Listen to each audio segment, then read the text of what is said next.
Welcome to Maine Public News Connect, original news stories from Maine Public Radio, airing weekly in Spanish, French, Portuguese, Somali, and English. I'm your host, Ari Snider. Today is Friday, May 10th, and here are the week's top stories. Union workers joined students in Deering Oaks Park in Portland last week to call on all labor unions to stand in solidarity with the people of Gaza and Palestine.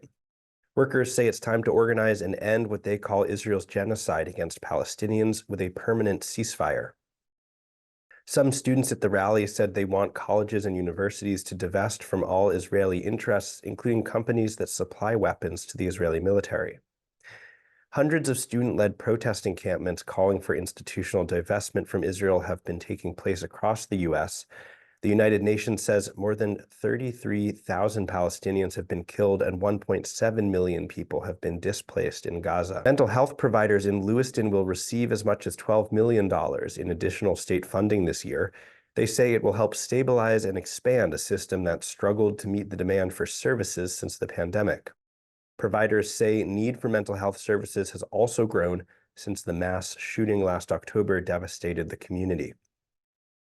The funding will mostly be divided between existing programs, but some of it will also help establish a new intensive mental health program at St. Mary's Hospital. The Sanford Housing Authority plans to build 30 apartments offering housing and support services for residents who have a history of chronic homelessness.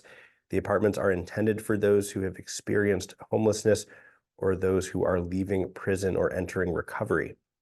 The site will provide permanent housing, and the York County Community Action Program is expected to offer supportive services on site. Local groups expect the new apartments to ease pressure on the entire local housing market. The town has welcomed several dozen asylum seeker families over the last year, adding to pressure on the housing supply. Unemployment in Maine's three major urban areas fell in March. According to the Federal Bureau of Labor Statistics, Bangor had the biggest decline, from a jobless rate of 3.7% in February to 3.1% in March. Portland and South Portland saw unemployment rates decline from 3% to 2.6%. The Lewiston-Auburn area also registered a slight decrease. Except for the pandemic years of 2020 and 2021, the number of people filing for unemployment has remained historically low over the last decade, reflecting Maine's tight job market. This has been Maine Public News Connect. We'll see you next time. Thank you to our excellent community partners for supporting and contributing to this program. Maine Public News Connect has been made possible by individual supporters and foundations from across Maine, as well as cPort Credit Union, Hannaford Supermarkets, IDEXX, MaineHousing, Coastal Enterprises, CoverMe, the Sam L. Cohen Foundation, Koo and Patricia Yuen, Maine Health Access Foundation, and the Maine Department of Health and Human Services.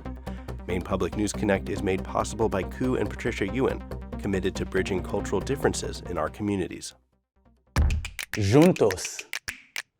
Ensemble. Warajir. Junto. cPort Credit Union. Together. Hannaford Supermarkets, celebrating the diversity of its employees, customers, and communities, and committed to fostering a welcoming environment. Together, they're greater than groceries. Learn more at hannaford.com. At MaineHousing, we know an affordable home is key. Our first home loan program offers Mainers low interest rates and down payment assistance on multi-unit properties. Learn more at MaineHousing.org. If you've lost your health insurance or had a major life event, you can find a plan that fits and financial help to pay for it at coverme.gov. Things are changing with MaineCare. Stay connected to stay covered. Update your information today at mymaineconnection.gov.